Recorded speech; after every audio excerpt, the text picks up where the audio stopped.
Përshëndetje të nderuar miq, ja ku jemi sërish në emisionin ton Realitete Ekonomike. Duam të flasim për një nismë që duket me shumë interes për të gjithë ekonominë tonë dhe që ka të bëjë me përgatitjen e një projekt ligji për monedat virtuale edhe në vendin tonë në Shqipëri. Prandaj edhe sot e kemi bisedën pikërisht për këtë temë. Kemi nderin të kemi në studio zotin Shahin Dokuzi, ekspert i tregut të monedave virtuale dhe të inteligjencës artificiale. Zoti Dokuzi, përshëndetje, mirë se ardhur. Faleminderit për ftesën. Zoti Dokuzi, për qytetarët që na ndjekin, çfarë janë kriptomonedat, pra monedat virtuale dhe pse po flitet kaq shumë për to sot? Kriptomonedat janë moneda virtuale, le themi janë parat, po ndryshe nga parat që janë të prekshme. Këto janë para, le themi, të paprekshme. Kanë marrë emrin kripto për shkak dhe të kriptologjisë ose për shkak të ideologjisë të tyre, pra nuk janë diçka të prekshme, janë vetëm në online ose me aplikacione. Le themi ato në mënyrë të përgjithshme funksionojnë si moneda tona, pra nëse ne kemi aplikacion banke që mund të transferojmë euro, dollar, lek, edhe këto kanë aplikacionet e tyre dhe mund të transferosh me emrat e tyre, Bitcoin, Ethereum. Pra në mënyrë të përgjithshme le themi është një paralelizëm i njëjtë. E veçanta e këtyre është sepse nuk kontrollojnë, pra ndryshe nga banka që të kontrollojnë transakcionin, po mund të vendosin fi, mund të vendosin fi se sa para do të marrin mujore, kjo nuk kontrollohet. Do thënë mund të vendosin të t'i bllokojnë parat, të shqyrtojnë.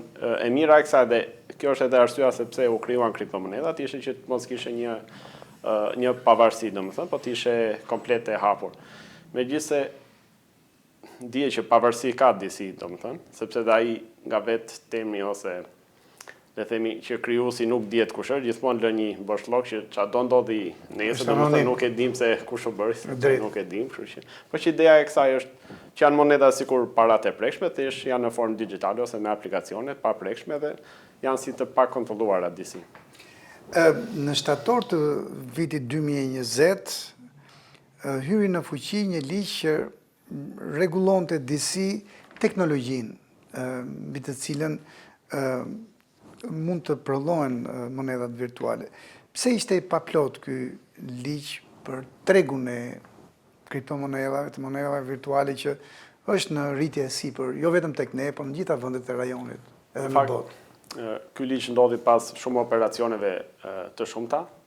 Të gjithë të rinjt ose kushdo duke ngjuar për kriptomoneda do donte ose mundoi që të përfitonte. Duke bërë mining ose është i term teknik, unë po ndihmoj në krijimin e Bitcoinit dhe ai shpërblet, po për shkak se shumë e vidhin energjinë, ajo ishte si një projekt ligj i momentit, po pa pasur një ori. Thjesht që kjo gjë na harxhon energji dhe e bllokojnë pa ditur të mirat që sjell. Edhe ndaj dhe nuk ishte kreti i saktë, domethënë ose i rregulluar. Do të megjithëse kishte i themi le projekt ligj dhe dikur që ose do të bënte mining apo të bënte shkëmbim, nuk është se ishte i rregulluar i saktë, që ti mund shkoje të jepin direktiva, duhet kesh të licencë, ishte thjesht nxorëm ligjin që ta bllokojmë. Në këtë ide, jo që nxorëm ligjin që ti mund ta zbatosh, ta hapësh një exchange siç merr sot për exchange nga Banka e Shqipërisë. Do thënë thjesht në këtë formë që po nxjerrin që ta bllokojmë, se ka pasur dhe arrestime kush me kripto e tjetër, thjesht kjo ka qenë ideja, por jo krejt e rregulluar domethënë. Ndërkohë, drejtoresha e Autoritetit të Mbikëqyrjes Financiare gjatë diskutimit dhe prezantimit të raportit vjetor të këtij institucioni kushtetues, përmendi se së bashku me Bankën e Shqipërisë dhe me Ministrinë e Financave kanë bërë gati një projekt ligj të parë për monedat virtuale. Besoj do të jetë një ligj i plot dhe jo siç ishte ai thjesht bllokues i shtatorit të 2020-s. Në gjykimin tuaj, ky projekt ligj i plot që do kthehet shumë shpejt, ndoshta që në janar të vitit të ardhshëm, në ligj, çfarë vlerë të shtuar sjell për tregun e kriptomonedave në Shqipëri, por edhe për ekonominë tonë në tërësi? Po, nëse ka një vlerë të shtuar. Po, ligji i ri më së shumti do parafrohet me direktivat e Bashkimit Evropian, sepse ne aty bazojmë edhe për legjislacione të tjera si për sigurinë kibernetike, si për ligjet reale, kështu që ndaj do jetë disi më e plot. Kjo do jetë, domethënë, legjislacioni i ri do të bëjë shumë sepse do lejoj përdorimin e kriptove, ndryshe nga tani që kanë marrë me frikë me idenë sikur është një krim dhe e kanë ndaluar. Do të ketë disa përfitime, le të themi jo vetëm në pjesën e investimit, sepse ajo është një risk që kushdo e merr përsipër, mund ta marrë dhe vetë, pasi investime kemi dhe sot që mund blen euro, dollar, naftë. Po ndryshe nga dhe duhet shpjeguar që ndryshe nga asetet e tjera, për shembull nëse sot unë blej naftë sepse ka mungesë nafte ose shoh që kanë lindur ose janë shumuar makinat elektrike, le të themi në Japoni nuk lejohet më dhe gjithë makinat po vi këtu. I bie që në këtë rast vlerësohet nafta. Pra le të themi është një aset jo i prekshëm që mund të investosh, megjithëse nuk varet krejt nga fjalë ose nga faktor të prekshëm, por vetëm nga spekulime. Për shembull siç kishim rastin në Bulqis duke që është zbuluar një grop e madhe që ka gaz natyror, kështu që i bie që kjo rrit vlerën dhe ti mund ta blesh. Pra investime mund të bësh edhe pa kripto, mund të bësh në asete të prekshme. Investimet në kripto ka më shumë risk sepse janë disi në spekulime, flet dikush që do të rritet dhe gjithë futen që të blejnë ose në rast se ulet pak të tjerë mundohen ti tërheqin dhe kjo ul vlerën. Por që më së shumti investimet dhe çfarë është e beneficshme për shqiptarët është ana teknike. Pra duke u lejuar, ne do të mësojmë më shumë, domethënë gjithë rrit do të mësojnë më shumë, do mund të marrin pjesë në projektet jashtë për kripto, të punojnë nga Shqipëria, të japin njohuritë e tyre në anë teknike. Do të thënë kjo do jetë më së shumë beneficie se sa për investime. Në gjykimin tuaj si do të ndikojë ligji i ri tek bizneset që përdorin teknologjinë blockchain? Është teknologjia që gjeneron pikërisht monedhat virtuale. Po, teknologjia blockchain do të thënë është një teknologji që nuk lidhet direkt me kriptomoneda, le ta themi është si një zinxhir i sigurt.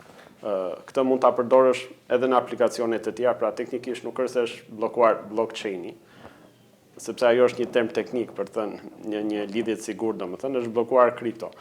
Teknologjinë e blockchainit mund ta përdori kushdo, biles pritet që do të përdoret edhe për ID-t tona, pasi së shpejti kartat digjitale do të ndjej po, kështu që mendohet që siguria e saj do të jetë me blockchain, pra që unë nuk mund të mbashoj të besi ku kam kartën tënde.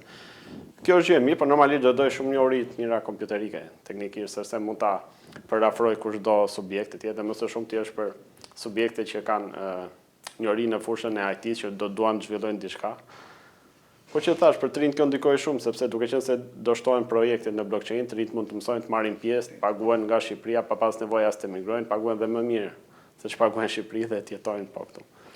Ju përmendët kartat identitetit digjitale, ndërkohë çfarë është një portofol digital, zoti Dokuzi, wallet që quhet në gjuhën teknike, dhe si funksionon ai? Po dhe është, do të thënë, sikur kemi në aplikacionin e bankave, që quajmë aplikacion banke dhe ajo quhet wallet, ose le të themi aplikacioni bankës së këtyre monedhave. Nëse ne kemi IBAN-in, që IBAN-i identifikon llogarinë time në euro, kjo është një wallet. Pra unë nuk i them në IBAN-in e BTC-s, po i them më jep walletin e BTC-s. Të dyja janë unike, pra nëse unë kam një IBAN unik në lek, kam dhe IBAN, le të themi ose wallet unik në Bitcoin, thjesht që IBAN-in në lek unë duhet ta hap me një ID time të jemi verifikuar, ndërsa IBAN-in në Bitcoin, le të themi, ose walletin mund ta hap komplet pa identitet fare dhe kjo është e mirë se ruan dhe privatim, pavarësisht se ka dhe gjëra tjera, domethënë, dhe është arsyeja pse lindi. Pra wallet është le të themi IBAN, do të thënë adresa e pagesës. Thjesht e quajmë IBAN ose wallet. A ka të ardhmë tregu i moneda virtuale tek ne në Shqipëri, zoti Dokuzi, dhe sidomos kjo e ardhme mund të garantohet edhe përmes ligjit të ri që do të miratohet së shpejti? Unë të ardhme në anë të investimi nuk është se e shoh, pasi teknikisht duhet kesh shumë para që të investosh, dhe duke ditë nivelin ekonomik të Shqipërisë, nuk besoj se do mund të investojnë, sepse dhe nuk kanë çfarë ose aq më shumë që sot sado që të rritet, le të themi, do rritet me 1-2% ose në vit me 10%, kursimet mesata janë shumë të ulta, kështu që edhe fitimi do jetë shumë i ulët. E gjithë e ardhmja ose benefiti do jetë në marrjen pjesë të këtyre projekteve, siç kishim tani para rreth 2 muajsh, Balkans Crypto, që u bë mbledhja e parë në Ballkan, le të themi nga disa kompani të mëdha, që na të rinjt mund të bënin pjesë, mund ngjonin dire nga CEO-t e kompanive, mund të jepnin vetë të rinjt kartë vizita të bënin pjesë e këtyre projekteve. Do të thënë kjo është disi ardhmja, ndërsa në pjesë investimi edhe sot mund të investojnë, mund të hapin llogari online pa pasur nevojë, por që pyetja e fundit për bisedën tonë sot, zoti Dokuzi, ju e përmendët qasjen e Bashkimit Evropian, është pikërisht një rregullore që quhet MiCA, dhe në gjykimin tuaj ju e thatë që projekt ligji jonë do t'i ngjajë MiCA-s. A është dhe kjo nismë ligjore një mundësi për t'u parafruar më shumë në procesin tonë të integrimit në gjykimin tuaj? Mika është market investment kapital regulatori, le themi ose që bën rregullimin e aseteve.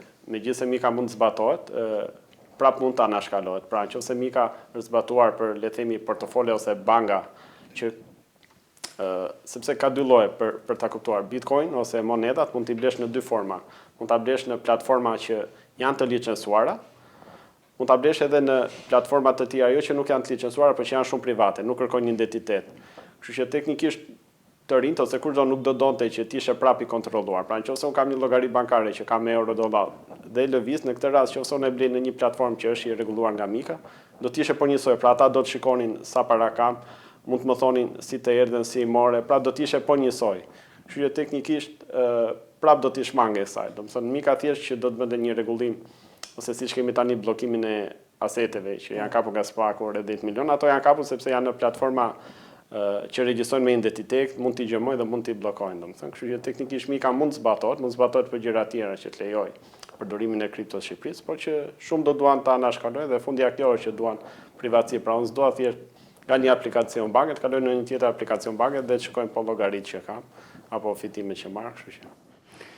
Zoti Dokusi, faleminderit për intervistën së bashku sot. Faleminderit ju. Të nderuar miq, ju faleminderit që na ndoqët dhe mirupafshim takimet e ardhshme.